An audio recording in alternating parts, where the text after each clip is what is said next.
giant teardrop. It is separated from India by the Palk Strait, although there is Adam's Bridge.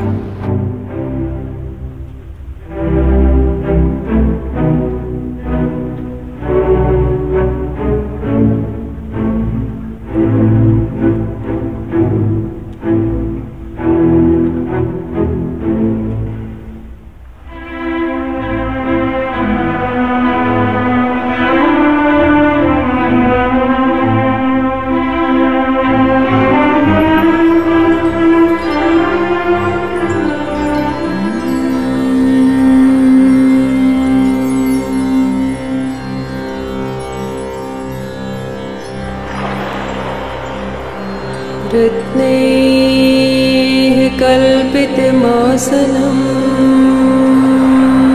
हिमजलैः स्नानं च दिव्याम्बरम्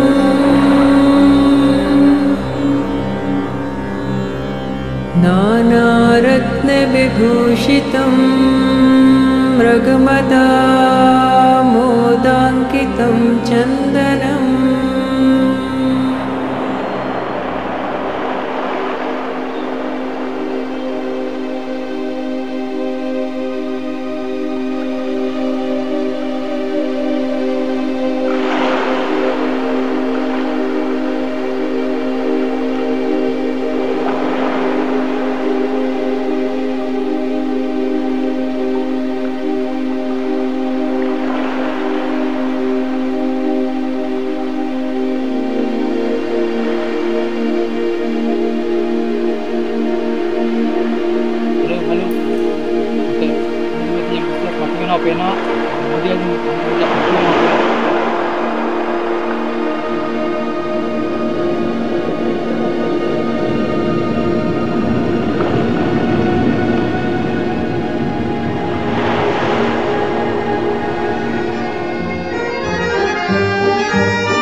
In 1860, British Commodore to India Taylor proposed building a navigable canal between the Indian continent and the nearby island of Sri Lanka. Nearly a century later, Indian Prime Minister Nehru finally decided to bring this immense plan to fruition.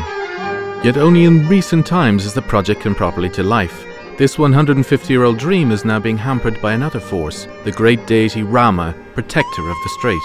Up to the end of the 15th century, ancient Arab, Portuguese and English sea maps show a pedestrian bridge in this location when it was reportedly destroyed by a huge storm caused by an earthquake. Muslims and Christians alike believe that Adam, once banished from the Garden of Eden, first set foot on the sacred earth of Sri Lanka. He crossed over to India using a bridge, still visible on modern maps as Adam's Bridge, but which the Indians have always called Rama Setu or Rama's Bridge. The epic poem Ramayana depicts the bridge being built by an army of half-human monkeys by order of the great god king Rama. His army, numbering tens of thousands, crossed to Lanka to destroy the demon army of Ravana and free Rama's wife, the beautiful Sita. Sita was freed and Ravana was slain by Rama, and this all came to pass thousands of years ago. An inexplicable desire to cross this magical bridge obsessed me, transporting me all the way to the city of Rameswaram in the southern tip of India, from where, ancient legends claim, the bridge begins. Once there, on hearing of my secret plan, a young Brahmin first blessed me, then performed an ancient ritual called puja, advising me to wash in the sacred waters of the central temple to cleanse my soul and strengthen my body.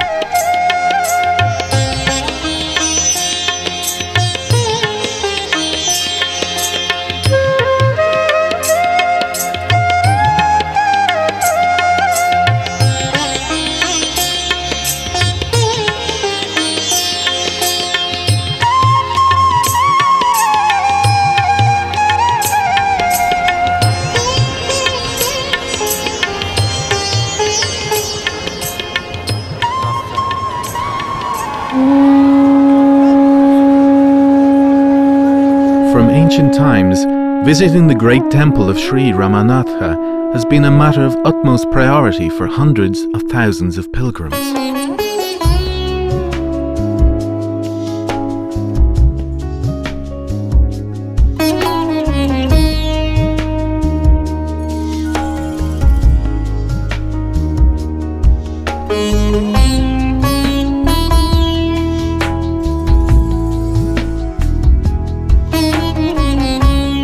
Each pilgrim has to cleanse himself in the healing waters from 22 wells located under the temple's arches.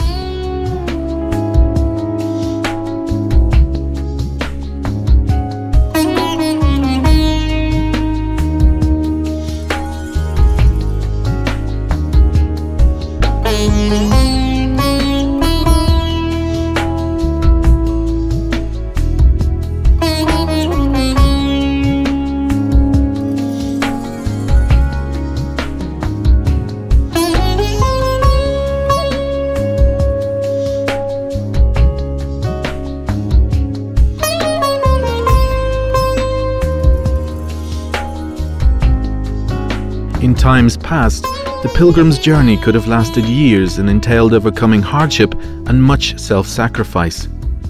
Many died on their journey, demonstrating to other pilgrims that their lives could be also cut short at any time, but all were ready to pay that price in order to carry out their sacred duty. After these ablutions, I felt energized, deciding to lose no more time and set out on the next part of my journey.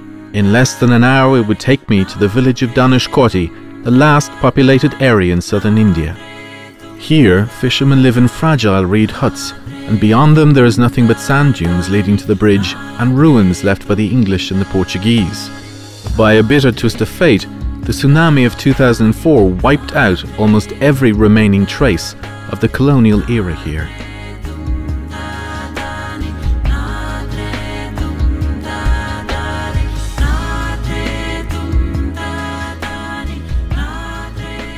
Amongst the scorching sands, I was astonished to see a crucifix marking a Christian chapel in the near distance. Before undertaking my long journey, I decided to receive a blessing from St. Nicholas, the patron saint of travellers and sailors. The entrance to the chapel was shut.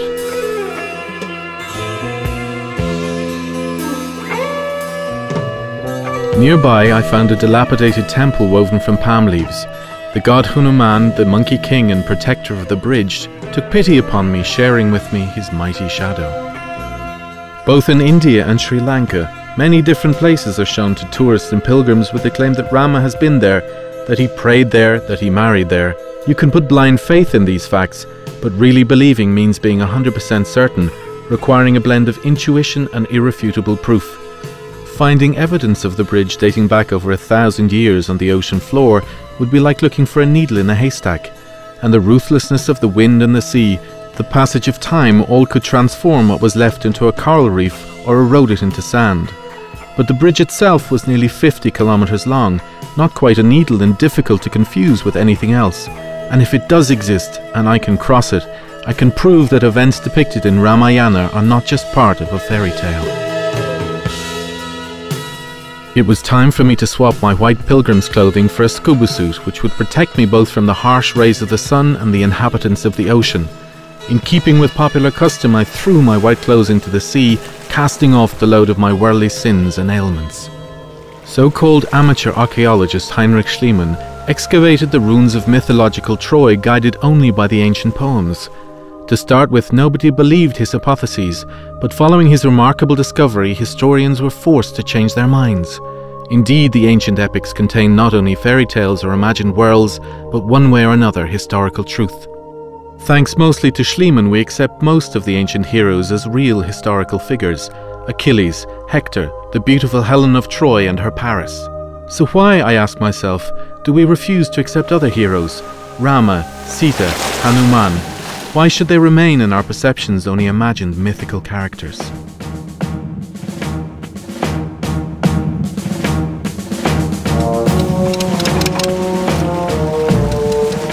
The local fishermen gave nothing away when I asked them in English, "Where is Adam's Bridge?"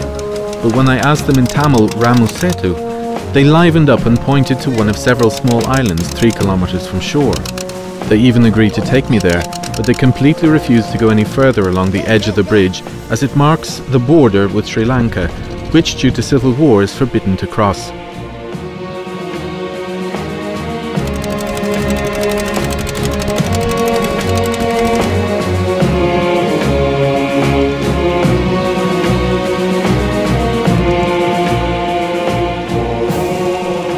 Dreams come true.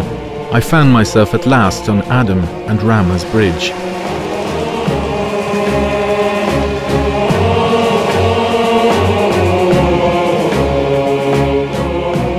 From here in a southerly direction, there stretches a chain of sandbanks and small islands all the way to Sri Lanka.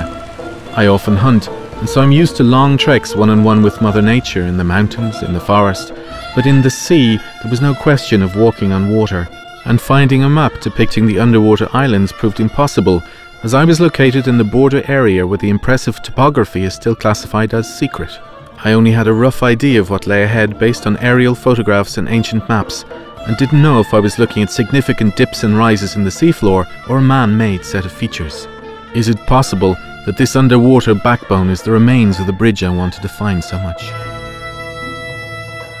When studying the old maps, I'd noticed a very clear break in the bridge.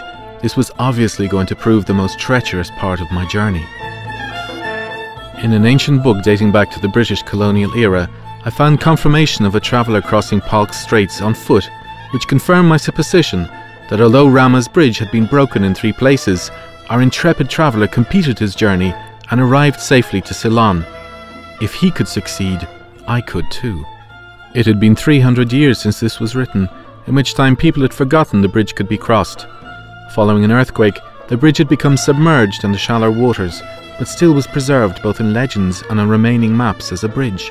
No matter how hard I tried, I couldn't find one other example of a natural feature, a reef, shelf or sandbank, which was referred to as a bridge or brook. The semantics of these words indicate something which is stretched between 2 obstacles for the purpose of crossing, but something man-made and not a natural feature. Palk Strait is named after Robert Palk, governor of the British colony at Madras, which was unsuitable for commercial shipping due to its shallow waters. In a fishing boat, powered by the wind, or in more modern times in a motorboat, Sri Lanka could have been reached from there in 40 minutes. But this is no longer the case, and even smugglers don't risk crossing the border illegally due to 20 years of civil war in Sri Lanka, which has separated the 2 countries far more deeply than the water of Palk Strait. The project to build a shipping lane here started in 2001 and was symbolically called the Setu Samudram Channel, which means a channel through the sea where there is a bridge. In the sections that the shipping lane and bridge would cross, the bridge was due to be dismantled. A simple enough plan, it would seem. To this very day, trading vessels have to circumnavigate Sri Lanka, and the shipping lane is due to shorten their voyage by 30 hours or 800 kilometers. The advantages are self-evident, but for whom? For the people ordering the music whose interests are purely commercial, whose logic is to turn everything into a product up for sale to the highest bidder? With that same logic, what's to stop a high-speed tunnel being blasted through the sacred mountain of Fujiyama, or the Great Wall of China being dismantled for building materials? What purpose does it serve in the parts where tourists never visit? And it's not only a question of profit, but also of religious intolerance. Burn in flames the idols of the gods was the command given to the Taliban armies when they blew up one of the wonders of the world, the statue of Buddha in Afghanistan.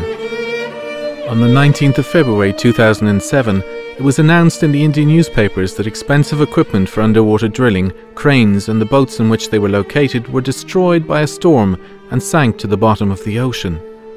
All of this occurred in the area surrounding Adam/Rama's bridge. It was clear from the newspaper reports that a reasonable amount of people saw these events as connected to Hanuman, the monkey god, who stepped in to defend the bridge from vandals. The occurrence of a storm in this area at this time of year is more than phenomenal. It's February now, and when you see the stillness of the waters, it's easy to believe that the storm was caused by the anger of the gods. According to the legends, Hanuman will live as long as there's one living soul capable of pronouncing the name of his conqueror, Rama. What angered the god of the sea when the tsunami hit in 2004, wiping everything out in its path, nobody knows.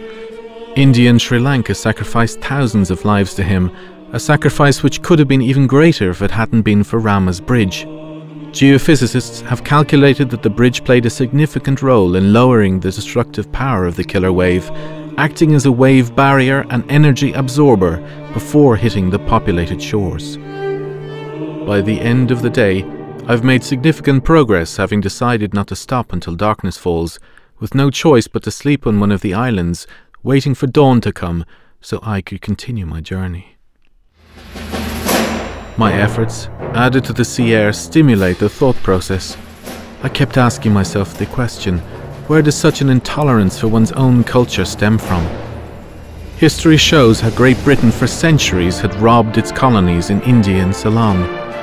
Its prosperity for the most part was based on the unimaginable amount of wealth gathered in the Third World. In the 19th century, the so-called Imperial School of History propounded from a scientific point of view the superiority of the colonizers over the colonies. One of the founders held that one shelf of quality European books is worth more than all of Indian literature. Smashing through Rama's bridge would be in keeping with the spirit of these pseudo-historians, and yet for millions of people it is sacred. Even if there is no Rama's bridge, there is a strangely shaped shelf in the ocean unlike anything else in the world. Carbon dating carried out by both Indian scientists and NASA specialists has proven that the age of these features coincides with the events of Ramayana. But the most important argument in favor of Rama is not the centuries of maps, not satellite photos taken from space, no radiocarbon dating evidence. It's the text of Ramayana itself, in which the bridge is described in exactly the place we find it today. Ramayana's text is not only for true believers of Hindi, it reaches out beyond the borders of one culture, being adapted in one way or another by Buddhists, Muslims, and even shamans. Pralak Pralam is a poem from Laos in which Rama is the previous incarnation of Buddha. Hikayat Seri Rama, the Malaysian Ramayana, reflects the same in Muslim tradition, differing from the original in that Rama appears as the great-grandson of Adam, a hero prophet with his enemy Ravana being a loyal warrior of Allah, a mujahideen in other words. What is it about the Ramayana text that most of all distorts the historical authenticity of the events it describes? Is it that it's more like a children's fairy tale than even a myth? A pure love is shared by two innocent lovers. A flying evil spirit separates them by a distance of 7 seas. The poem's hero searches for his lost love, encountering angry magicians, talking animals, giant demons. This we're all familiar with from our childhood reading, from Pushkin. Узнай, Руслан, твой оскорбитель, волшебник страшный Черномор, красавец давний похититель, полночных обладатель гор. Еще ничей в его обитель не проникал до ныне взор, но ты, злых козней истребитель, в нее ты вступишь, и злодей погибнет от руки твоей.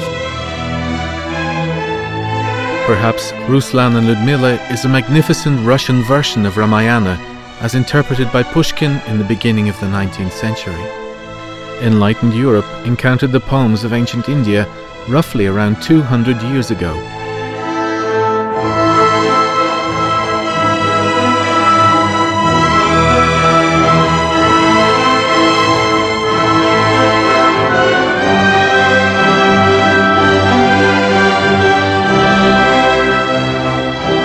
Among those who were inspired by them were Beethoven and Schopenhauer, Hegel and Belinsky, Goethe and Zhukovsky, Tolstoy and Rodin. Russian poet Ivan Bunin wrote, "The edge of the earth, the uninhabited deserts of the shoreline, open sea stretching as far as the poles." Perfect. I'm beginning to feel a real sense of being a pioneering explorer like Columbus, Marco Polo or Amundsen, the world opening up unexpectedly before me. I'm alone on the edge of the world, on an uninhabited island in the midst of the Indian Ocean, halfway to the place where once the Garden of Eden was. Man was conceived in heaven, which as it turns out is somewhere here. In the area surrounding Sri Lanka, free-fall parachutists travel towards the Earth at a slower speed than anywhere else. Here, even the planet's gravity is less forceful.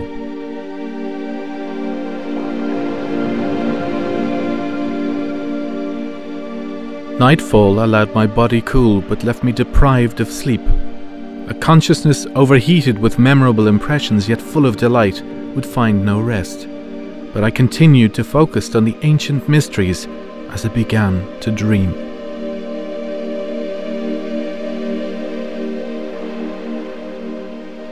In the south there is a location called Ipakshi.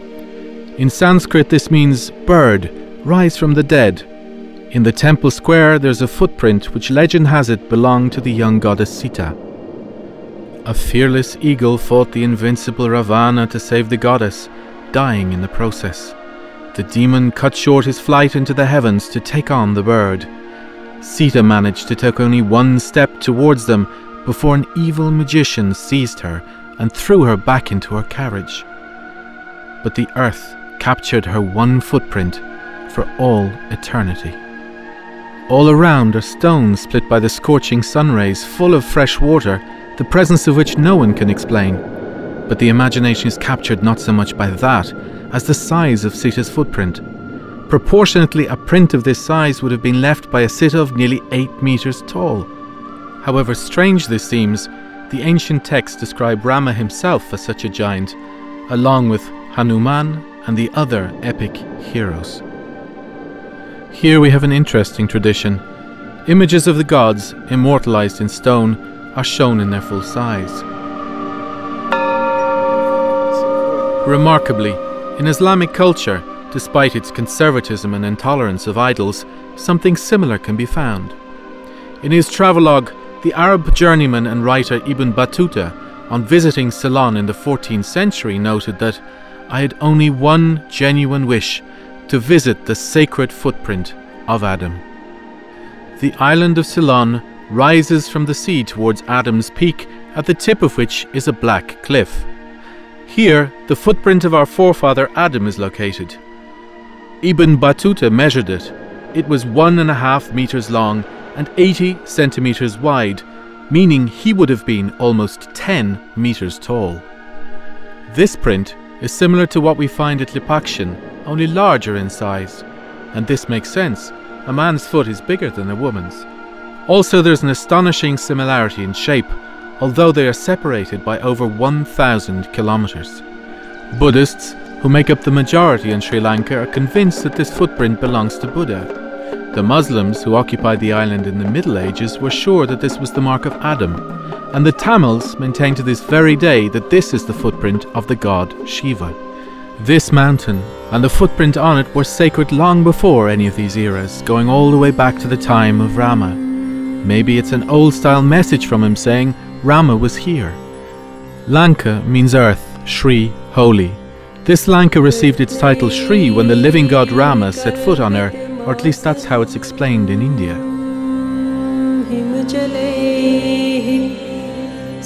Dawn is here, time to move on. नानारत्न विभूषितं मृगमदा मोदाङ्कितं चन्दनम्. If there were giants, then building such a bridge in only 5 days would have been well within their grasp, and they would have only been up to their knees in water. Is this a dream? Who is she?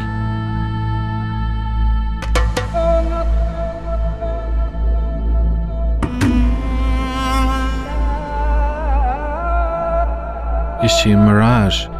She is like the horizon. I can see her, but can never reach her. Or perhaps she's a siren, enchanting me towards the abyss.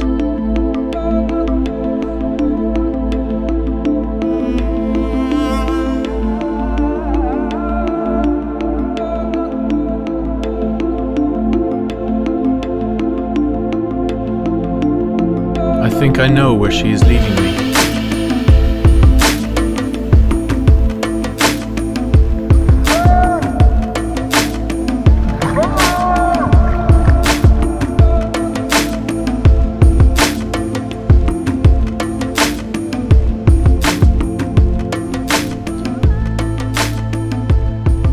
The same part where the bridge collapsed underwater. A strong current drags me out to open sea. I'm sorry now I didn't wear a life jacket.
Now I get it. She's shown me a shortcut through the rapids to the other section of the bridge.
This is exactly the spot where once Rama passed, surrounded by his warriors.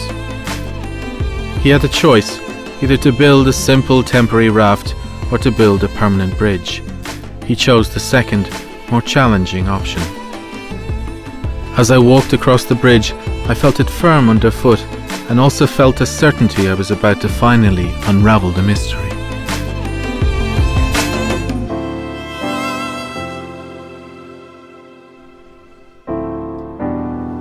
Driven on by excess of ardour during the first day, 14 yojans of dams were swiftly built, while the next day 20 more the monkey armies laid out, but for the mighty such awful tests are no miracle.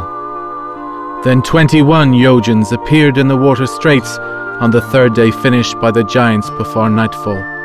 Then the monkey horde 22 yojans managed to complete by the end of day 4. But on the fifth day, 23 were laid down, so the magic bridge became 100 yojans long. 14 yojan in the first day, then 20, 21, 22, 23. That's 7, 10, 10 and a half, 11, 11 and a half kilometers. What was the reason for such accuracy? It's as if the writer is focusing our attention on the fact that the bridge was being built according to a very concrete plan. And if the bridge starts from the sand peninsula from where I set out, where did the rocks, wood and other materials come from if all there is nearby is sand and thorns?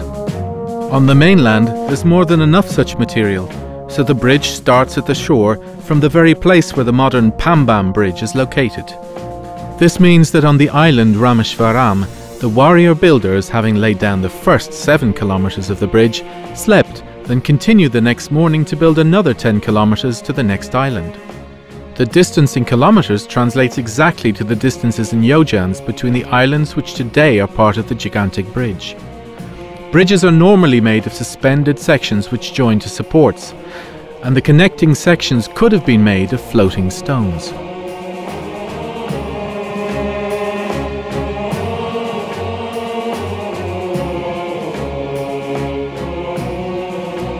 The stones were bound by trees and mud. This pontoon bridge so captured the imaginations of the monkey warriors who previously had no concept of such technology that they sang a hymn to the bridge's magnificence as if it had magically raised up from the ocean. The warriors of the epic might be based on a generalized image of the primitive tribes of prehistorical southern India. Fearless in battle and capable of self-sacrifice, at least as described in the Ramayana, they were scared out of their wits by the sea. This is possibly one of the reasons why Rama decided to build a bridge instead of a raft. A famous Russian epic poem dispatches its hero across Kalinov Bridge, which reaches across the river Smorodina. The root of Smorodina is more, which in Sanskrit means both death and sea. Kalina is the equivalent of Sanskrit Kalyana, or beautiful. The most frequent epithets in Ramayana are beautiful, reaching across a deadly sea. Could this also be just a coincidence? The Persian king Xerxes, considering himself to be a god, commanded a bridge to be built from Asia to Europe through the Dardanelles. His warriors stretched ropes across the strait, and when the bridge was completed, a huge storm completely destroyed it. Thousands of warriors lined up on the shore, whipping the waters to punish the sea god for the offense to the earth god Xerxes. This exercise paid off as the bridge was rebuilt and the Persian army poured into Europe. According to Ramayana, the first attempts to cross the strait were also a failure, and only when the god Rama drew an arrow of retribution capable of destroying the sea did the sea god beg for mercy and permit the bridge to be built. The Persians took 3 years to build their bridge. Indian wise men held that 1 day for the gods was equal to 1 earth year. Rama's bridge was built in 5 days, the equivalent of 5 human years. Over time, the parts of the bridge that were above the waterline were destroyed due to earthquakes. What was left was rechristened Adam's Bridge by the English colonizers. That was the moment in time where any notion of Rama's bridge should have disappeared forever. Perhaps we're forgetting the bridge's symbolism. According to legend, Hanuman wrote Ra on one set of rocks and Ma on another, casting them into the ocean, forming an indestructible bridge built on the principle of unifying powers of the name Rama. This means to search for peace and not war, to create and not destroy. The Pope's official title is Pontiff, or Builder of Bridges. A bridge is a thread connecting heaven and earth, man and God, and Rama is the very first pontiff in our history. Rama's bridge, on a subtle, sacred level, connects the past and the present, extending human history into prehistoric times. On a physical level, it will always be there to interfere with the shipping lanes. It seems there will be no peace on our earth until this bridge rises from the ocean.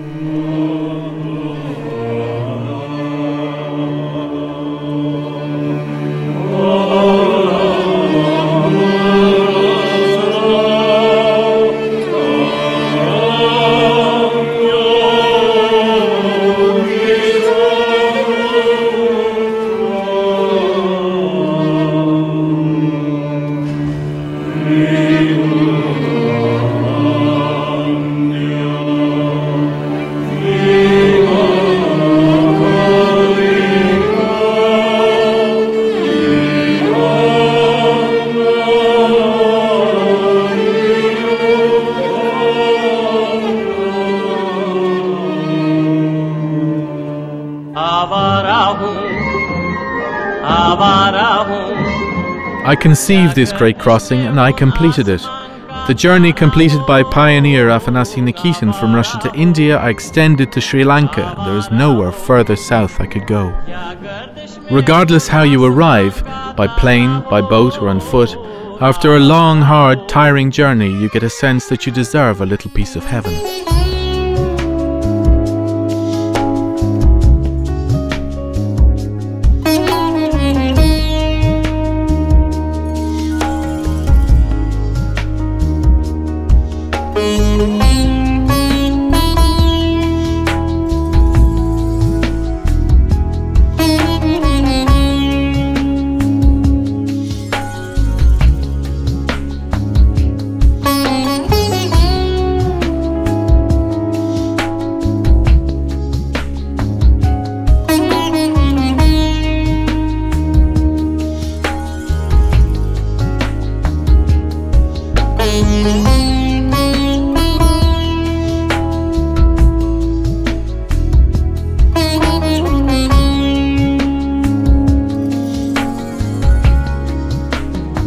Sri Lanka, formerly Ceylon, is engulfed in the scent of the world's most famous tea.